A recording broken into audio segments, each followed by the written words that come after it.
बंगाल में अस्थाई बंदोबस्त की शुरुआत किसने की थी? First question, who introduced permanent settlement in Bengal? Cornwallis, Wellesley, Warren Hastings and Dalhousie. इसका सही आंसर हो जाएगा ऑप्शन नंबर ए यानी कि कर्नवालिस। लॉर्ड कर्नवालिस ने बंगाल में स्थायी बंदोबस्त की शुरुआत की थी। किसने? कर्नवालिस ने बंगाल में स्थायी बंदोबस्त की शुरुआत की थी। पहले सवाल का आंसर आप लोग याद रख लेना और आप ट्राई करना कि 25 के 25 सवालों को खुद से करो, ठीक है? इससे पता चलेगा कि आपकी नॉलेज क्या है, आप कहां तक क्या कर पा रहे हो, ठीक है? दूसरा क्वेश्चन, विख्यात लिंगराज मंदिर कहां पे स्थित है? Where is the famous Lingaraj temple located in? Puri, Bhubaneswar, Konark और खजुराहो। इसका सही आंसर हो जाएगा ऑप्शन नंबर बी यानी कि भुवनेश्वर। तो जो लिंगराज मंदिर है वो भुवनेश्वर उड़ीसा में स्थित है। उड़ीसा की कैपिटल आपको पता है भुवनेश्वर है, तो भुवनेश्वर में ही ये लिंगराज मंदिर स्थित है। और ये जो उड़ीसा है, उड़ीसा की कैपिटल भुवनेश्वर, सीएम नवीन पटनायक और गवर्नर गणेशी लाल हैं। ये जरूर आप लोग याद रखिएगा क्योंकि सीएम और गवर्नर से एक क्वेश्चन या दो क्वेश्चन जरूर आता है। अगला सवाल, सन 1857 के आंदोलन की घटना कहां घटित नहीं हुई थी? Where did the incident of 1857 movement not take place? Awadh, Madras, Madhya Pradesh और पूर्वी पंजाब। इसका सही जवाब हो जाएगा ऑप्शन नंबर बी यानी कि मद्रास। मद्रास जिसे कि अब चेन्नई बोलते हैं, उस टाइम पे मद्रास बोलते थे, अभी चेन्नई बोलते हैं। चेन्नई में 1857 के आंदोलन की घटना घटित नहीं हुई थी, वहां पे कुछ भी इफेक्ट नहीं रहा था 1857 के क्रांति का। 1857 की जो क्रांति हुई थी जिसमें कि मंगल पांडे ने जिसकी शुरुआत की थी मेरठ से, तो वो घटना यहाँ पे नहीं हुई थी, यहाँ पे कुछ भी ऐसा कुछ घटित नहीं हुआ था। तीसरे नंबर का सही जवाब ऑप्शन बी हो जाएगा। मद्रास को अब चेन्नई के नाम से जाना जाता है और 1857 की क्रांति के बाद ही अंग्रेजों ने फूट डालो राज करो की नीति अपनाई थी। आगे बढ़ेंगे चौथे सवाल की ओर, लेकिन उससे पहले बताना चाहूंगा कि एक इंपॉर्टेंट चीज है जो कि आपकी आगे की तैयारी के लिए बहुत इंपॉर्टेंट है। वो थोड़ा सा छोटा सा इंफॉर्मेशन है, वो देख लो, उसके बाद आगे बढ़ेंगे और सभी सवालों को कंप्लीट करेंगे। तो फाइनल इंफॉर्मेशन ये है कि रक्षक ऐप की जो टेस्ट सीरीज थी अग्निवीर नेवी एएमआर और एसएसआर 1 2023 स्पेशल, वो लाइव हो गई है एएमआर के लिए। एसएसआर वाली भी बहुत जल्दी आ जाएगी। फाइनली जो डेट्स थी वो मैंने बताई थी आपको कि 28 दिसंबर तक आ जाएगी ये टेस्ट सीरीज। ये मिशन 40+ है हमारा और ये न्यू एप्लीकेशन है आप सभी लोगों के लिए जो कि पूरी तरीके से फोकस्ड होगी ऑन इंडियन नेवी। तो अगर आप बहुत ही ज्यादा चाहते हैं कि जॉब हो जाए आपका इंडियन नेवी के अंदर, तो आप ये टेस्ट सीरीज जरूर परचेज कीजिए। यहां पर मैं यही बोलूंगा कि यहां पर सारी चीजें जो हैं एक्सपर्ट्स के द्वारा तैयार की गई हैं और जो भी चीजें हम लेकर आए हैं अगर इन्हें कंप्लीटली आप देख लेते हैं तो आप आराम से 40+ स्कोर कर देंगे। ठीक है, 40+ मैंने लिखा है बिकॉज ये पॉसिबल है। ठीक है, अब आपको लेना कैसे है वो मैं बताऊंगा, लेकिन उससे पहले ये इंफॉर्मेशन दे दूं कि इसमें मिलेगी क्या आपको। हमारी टेस्ट सीरीज ये एक्सपर्ट्स के द्वारा है, मैंने बताया 20 फुल लेंथ टेस्ट सीरीज होगी, 2 प्रीवियस पेपर होंगे और जो सैंपल पेपर है ना नेवी का वो भी आपको सॉल्व मिलेगा वहां पर। ये लेटेस्ट पेपर पैटर्न पर होगी और सिलेबस पर आधारित होगी। इसकी ओरिजिनल प्राइस जो है 349 रुपीज है, बट आप अगर AB स्टडी 50 जो मेरा कोड है ये यूज कर लेते हैं तो आपको सीधे 50% की डिस्काउंट मिल जाएगी और आप ओनली 175 रुपीज में इसे परचेज कर पाएंगे।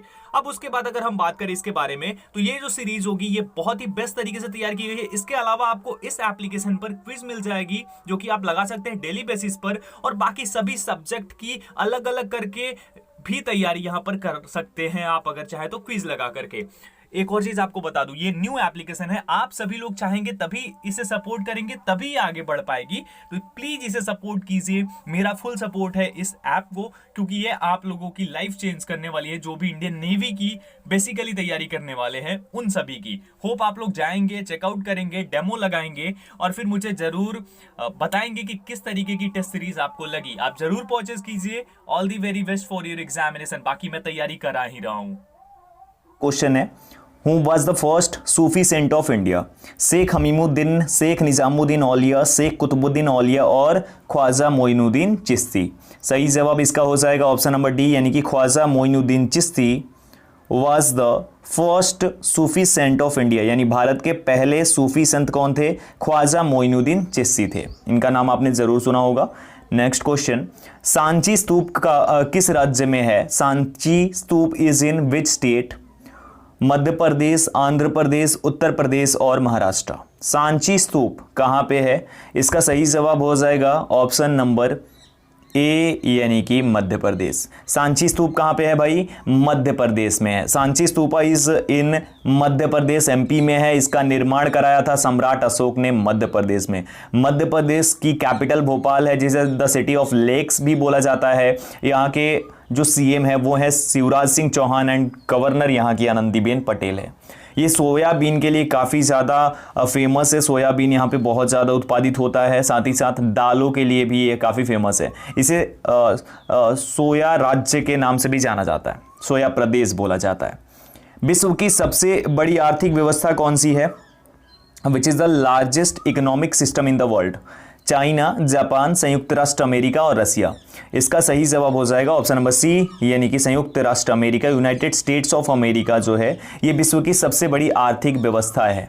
क्या है? विश्व की सबसे बड़ी आर्थिक व्यवस्था है। आपसे एक चीज मैं पूछना चाहूंगा, छोटा सा सवाल है कि अमेरिका और यूनाइटेड स्टेट्स ऑफ अमेरिका में क्या डिफरेंस है? अगर आपको पता है तो कमेंट सेक्शन में कमेंट करके जरूर बताइएगा। और ऐसे सवाल हम लाइव क्लास में भी डिस्कस करते हैं। कहां पे? अनअकैडमी पे। तो उसके लिए डिस्क्रिप्शन में प्रोफाइल का लिंक है। पहली बार क्लास देखोगे तो फ्री देखने के लिए एक कोड डालना होगा AB Study 10, उससे आप फ्री में क्लास देख सकोगे। तो वहां पर भी आकर हमारे साथ बात कर सकते हो इन टॉपिक्स पे। ठीक है, नेक्स्ट क्वेश्चन, अगला सवाल आपकी स्क्रीन पर।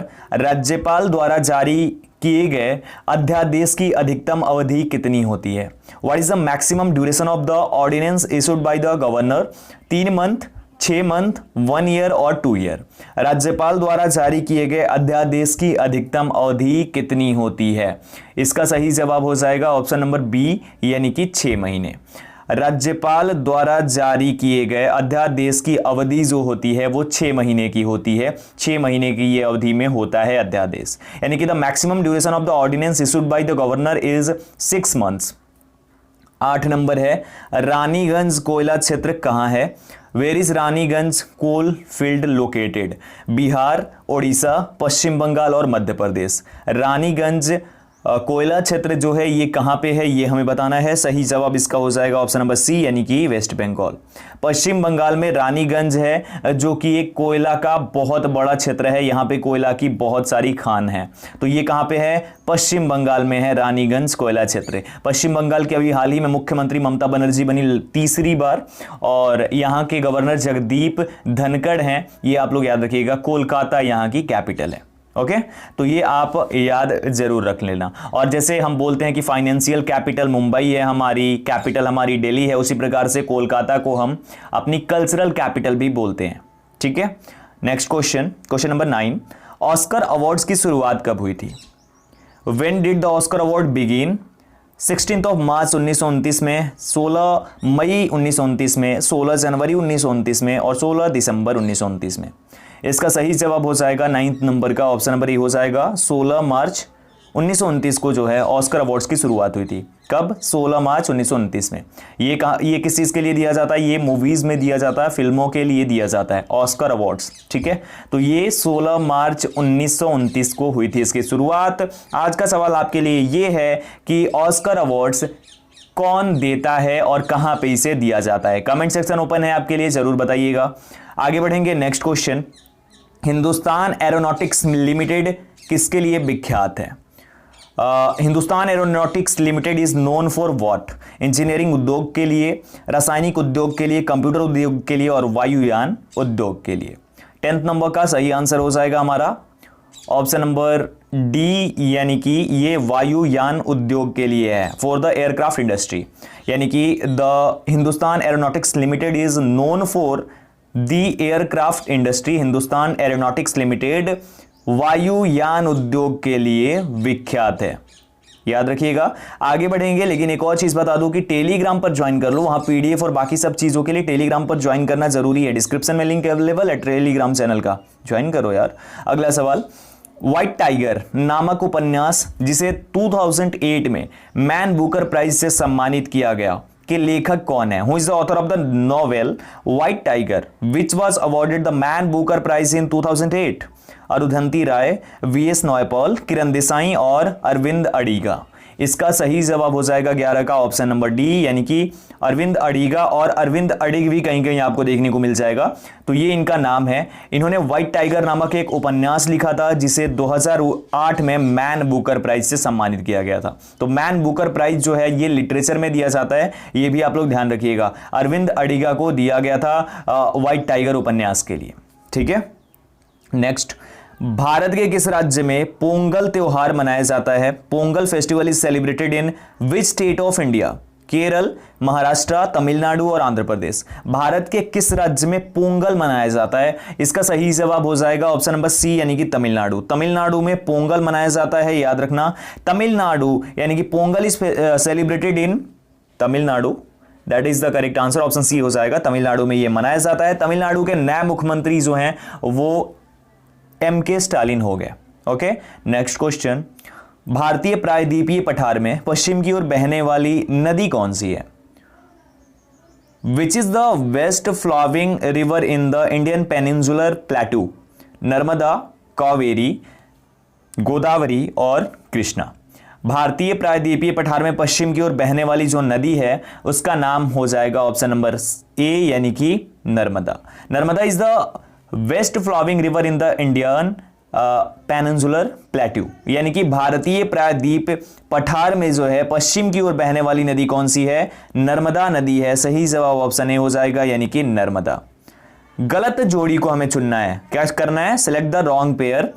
मोतीलाल नेहरू, नेहरू रिपोर्ट। M.A. जिन्ना यानी मोहम्मद अली जिन्ना, खिलाफत आंदोलन।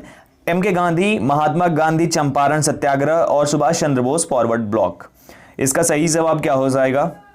इसका सही जवाब हो जाएगा ऑप्शन नंबर बी, यानी कि मोहम्मद अली जिन्ना का खिलाफत आंदोलन से कोई संबंध नहीं था। क्या?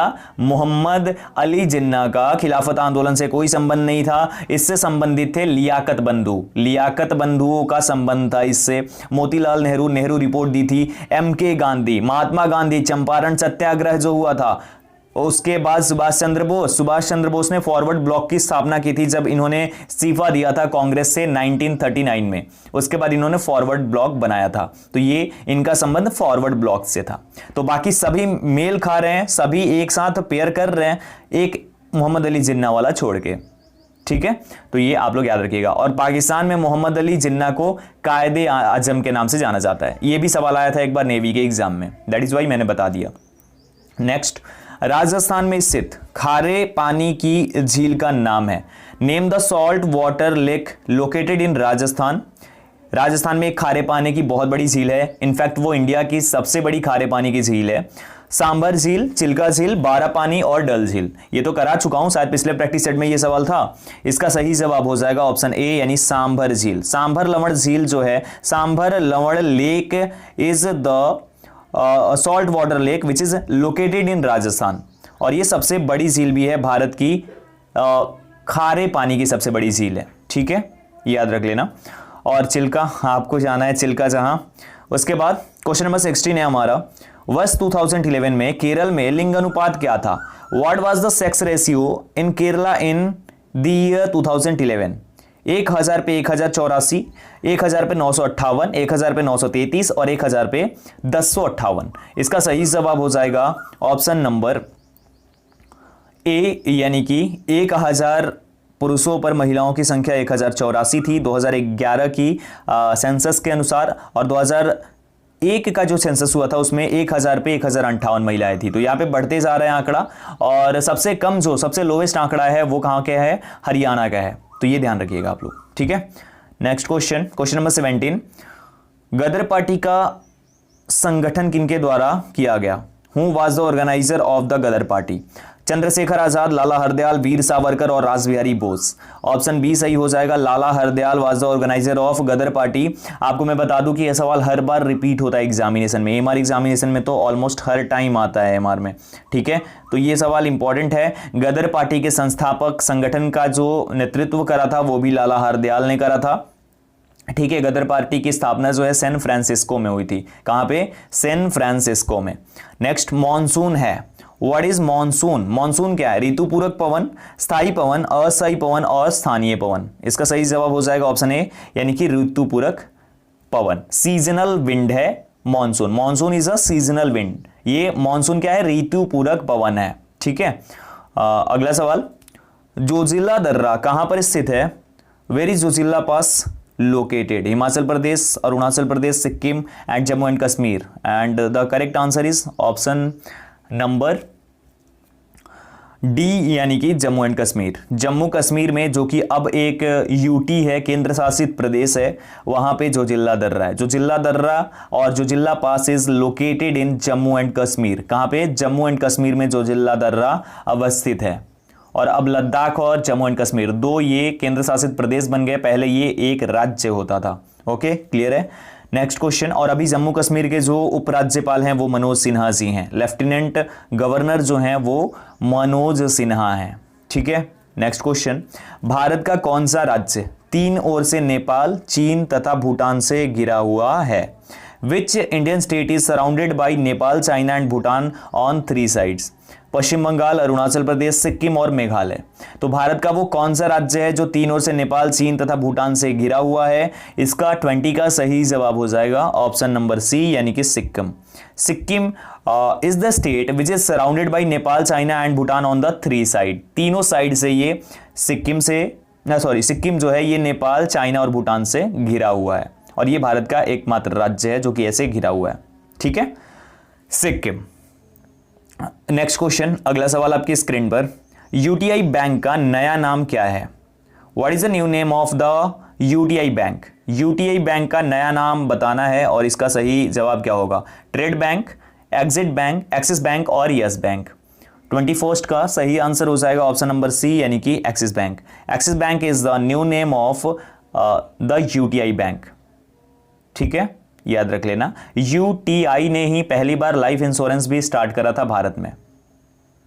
ठीक है, याद रखना। नेक्स्ट क्वेश्चन, भारतीय संविधान में संशोधन का प्रस्ताव किस देश के संविधान से लिया गया? The proposal to amend the Indian constitution to is taken from the constitution of which country? Bharat, Germany, Italy and दक्षिण अफ्रीका। भारतीय संविधान में संशोधन का प्रस्ताव किस देश के संविधान से लिया गया है? एंड इसके लिए सही जवाब, एक्यूरेट जवाब अगर बात करें हम, तो वो हो जाएगा 22 का ऑप्शन नंबर डी, यानी कि साउथ अफ्रीका। साउथ अफ्रीका के संविधान से भारतीय संविधान में संशोधन का प्रस्ताव लिया गया। कहां से? साउथ अफ्रीका से। The proposal to amend the Indian constitution is taken from the constitution of South Africa. Okay, next question, निम्नलिखित में से कौन सा ग्रह भौमिक ग्रह का उदाहरण है? Which of the following houses is an example of a physical home? और फिजिकल होम नहीं होगा, यहाँ पे प्लेनेट ही होगा, यहाँ पे टाइपिंग मिस्टेक है। तो ये कौन सा ग्रह है जो कि भौमिक ग्रह का उदाहरण है? नेपच्यून, पृथ्वी, बृहस्पति, शनि। क्या हो जाएगा इसका सही जवाब? इसका सही जवाब हो जाएगा ऑप्शन नंबर बी, यानी कि पृथ्वी। पृथ्वी जो है ये भौमिक ग्रह की श्रेणी में आती है। भौमिक ग्रह क्या होते हैं भाई? तो यहाँ पे आपको मैं बता दूं कि जैसे सूर्य के नज़दीक के जो 4 ग्रह हैं, जैसे सूर्य के बाद अपना बुध हो जाता है, बुध के बाद जो अपना वीनस हो जाती है, उसके बाद पृथ्वी, एंड उसके बाद जो मार्स हो जाता है, मंगल हो जाता है। तो इस तरीके से जो होता है, तो ये जो 4 ग्रह होते हैं ना, बुध, शुक्र, पृथ्वी और मंगल, ये 4 ग्रह ये भौमिक ग्रह के उदाहरण हैं। इन्हें आंतरिक ग्रह भी बोलते हैं, और आंतरिक ग्रह के नाम से भी ये जाने जाते हैं, पार्थिव ग्रहों के नाम से भी ये जाने जाते हैं। तो ये सब नाम इनका है, और पृथ्वी इनका उदाहरण है।